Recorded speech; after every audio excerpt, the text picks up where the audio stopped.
Hi! Welcome back to think widely. Republic day గురించి ఆహ్, చాలామందికి తెలీదు. అలాగే నేను గూడా బయట ఎంక్వైరీ చేశాను. ఎంతమందికి తెలుసు దీని గురించి? రిపబ్లిక్ డేకి స్కూల్‌కి సెలవిస్తున్నారు, కాలేజీకి సెలవిస్తున్నారని సంబరపడతారు. సెలవొచ్చింది అనుకుంటున్నారు గానీ, అసలు ఎందుకు సెలవిస్తారనేది వాళ్ళకెవరికీ తెలీదు. అలాగే నెక్స్ట్ బయట చాలామంది యూత్‌ని గూడా అడిగాను.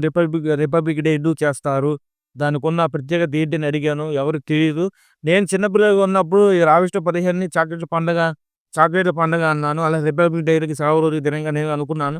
తర్వాత నేను ఎదిగిన తర్వాత నేను చాలా తెలుసుకున్నాను దాని గురించి. ఇప్పుడున్న యూత్‌కి అది ఏది తెలీదు. జెన్‌జీ కిడ్స్‌కి అసలు తెలీదు. వాళ్ళకి అలాగే యూత్‌కి ఎవరికైతే తెలియకుండా ఉన్నారో సెలవు ఎందుకు ఇస్తున్నారు ఆ రోజు ఎవరికీ తెలీదు. వాళ్ళందరికీ ఈ వీడియో వాళ్ళకే.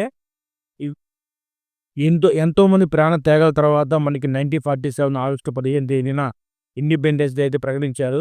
ఆ తర్వాత భారతదేశానికి ఒక మంచి వ్యవస్థగా రూపుదిద్దాలని చెప్పి అక్కడున్న జవహర్లాల్ నెహ్రూ గాని, లేతే గాంధీ గారు గాని, ఇంకా సర్దార్ వల్లభాయ్ పటేల్ గాని అందరూ కూర్చొని అనుకున్న మాటేందంటే మనకు ఒక వ్యవస్థని నిర్మించాలని చెప్పి ఈ వ్యవస్థకి రాజ్యాంగాన్ని ఏర్పాటు చేయాలని చెప్పి ఆ రోజు డాక్టర్ బిఆర్ అంబేద్కర్ గారిని ఒక కమిటీ ఏర్పాటు చేయమన్నారు.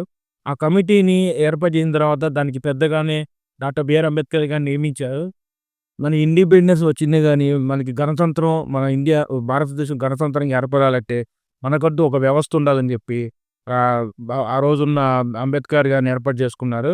అయితే అంబేద్కర్ గారు చాలా దేశాలు తిరిగి ఆ కంట్రీలో ఉన్న వ్యవస్థ ఏదైతే ఉందో, ఆ వ్యవస్థ ఎలా ఉందని జెప్పి మొత్తం గ్యాదర్ జేసి, ఒక లిఖిత పూర్వకమైన ఒక పెద్ద రాజ్యాంగాన్ని మనకి ఏర్పాటు జేశారు. అది 2 ఇయర్స్ పైనే రాసేసారన్నమాట రాజ్యాంగాన్ని. అయితే ఆ రాజ్యాంగాన్ని రూపుదిద్దుకుంది. ఆ రాజ్యాంగాన్ని మనకి 1949 నవంబర్ 26న ఆమోదించారు. అది మనకి ఎప్పుడు మనకి అమల్లోకొచ్చింది అంటే, అది 1950 జనవరి 26న మనకది అమల్లోకైతే వచ్చింది. అప్పుడు మనం దాన్ని రిపబ్లిక్ డేగా, అలాగే గణతంత్ర దినోత్సవంగా మనం దాన్ని చెప్పుకుంటున్నాము. అయితే అదే రోజున ఎందుకు జనవరి 26ని పెట్టుకోవచ్చు, 27ని పెట్టుకోవచ్చు కదా!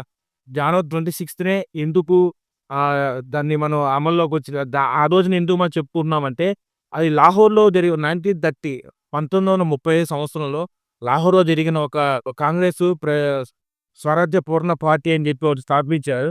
అది జనవరి 26, 1930 రోజు స్థాపించారు. అదే రోజున మనకి 1950 అంటే దగ్గర దగ్గర 20 ఇయర్స్ తర్వాత మనకి అదే రోజున రాజ్యాంగం అమల్లోకి తీసుకురావాలని చెప్పి వాళ్ళు తీర్మానించుకున్నారు. అందుకే మనకి జనవరి 26 గణతంత్ర దినోత్సవంగా గర్వంగా మన భారతదేశానికి ముందుకు తీసుకెళ్ళడానికి డాక్టర్ బిఆర్ అంబేద్కర్ గారు రాజ్యాంగాన్ని రాసి మనకి ఒక మార్గదర్శిగా మనకి నిలబడ్డారు. మన డాక్టర్ బిఆర్ అంబేద్కర్ గారు రాసిన ఈ రాజ్యాంగాన్ని ఆ రోజున్న రాష్ట్రపతి అయిన బాబు రాజేంద్ర ప్రసాద్ చేతి మీదుగా 1950 జనవరి 26న దీన్ని అమల్లోకి తీసుకొచ్చారు. ప్రపంచంలోనే ఉన్న రాజ్యాంగాల్లో అతిపెద్ద రాజ్యాంగం మన భారతదేశందే.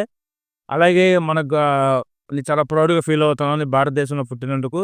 అలాగే ఎవరైతే భారతదేశంలో పుట్టినందుకు గర్విస్తున్నారో ప్రతి ఒక్కళ్ళు దాన్ని అందరూ కామెంట్ చేయండి.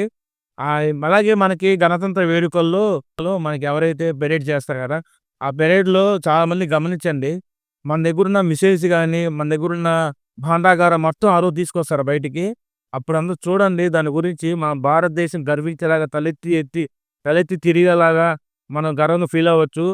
పక్క దేశంతో పోలిస్తే మన దేశం చాలా గొప్పదని చెప్పి అందరూ ఆ రోజు గర్విస్తారు. దాని గురించి నేనైతే చాలా సంతోషిస్తాను. చాలా మందికి ఈ చిన్న చిన్న విషయాలు కూడా తెలీదు. ఈ వీడియో చూసి ఈ చిన్న విషయాన్ని తెలుసుకుంటారని చెప్పి నేను అనుకుంటున్నాను. నేనింకా కంటెంట్ అనేది ఇప్పుడిప్పుడే స్టార్ట్ చేస్తున్నాను. ఈ కంటెంట్ ఇంకా బెటర్‌గా ఇవ్వడానికి ట్రై చేస్తాను. ఈ వీడియో నచ్చినట్లయితే అందరికి లైక్ చేయండి, షేర్ చేయాలి, సబ్స్క్రైబ్ చేసుకోండి. అలాగే మీ వాట్సాప్ స్టేటస్‌లో గాని, అలాగే ఇన్‌స్టాగ్రామ్‌లో గాని ఆ వీడియో లింక్‌ని పెడతానని అనుకుంటున్నాను. ఇక మీద ఇంకా బెటర్ కంటెంట్ ఇవ్వడానికి ఎక్కువ లెంత్ కంటెంట్ ఇవ్వడానికి ట్రై చేస్తాను. ఈ వీడియోని అందరికి నచ్చితే లైక్ చేయండి. జై హింద్, జై భారత్.